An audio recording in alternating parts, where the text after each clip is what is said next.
Pantauan tim liputan PAL TV di sejumlah pasar tradisional di Kota Palembang. Sejumlah komoditi sayuran masih memiliki harga yang cukup tinggi.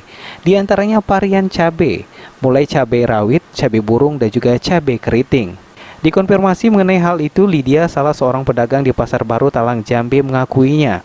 Menurutnya, cabai rawit saat ini ia jual Rp100.000 per kilogramnya, padahal dulu hanya Rp25.000 per kilogramnya. Tidak berbeda jauh dengan cabai rawit, harga cabai burung juga masih terbilang tinggi, yaitu Rp90.000 per kilogramnya.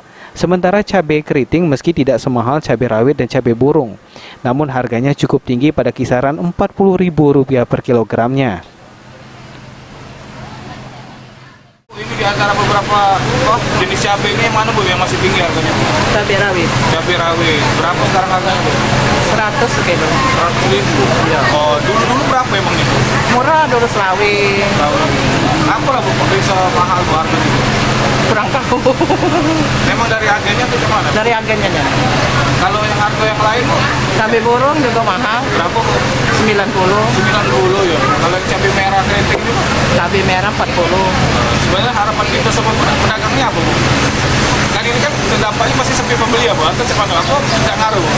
Tidak ngaruh juga. Ngaruh. Karena masih guna ke uang Bu ya? Iya. Macam cabai bawang kan itu diperlukan memang untuk masak. Harapan kita Bu sebagai pedagang? Harapan pedagang ini supaya barang agak turun, supaya pembeli tidak mengeluh.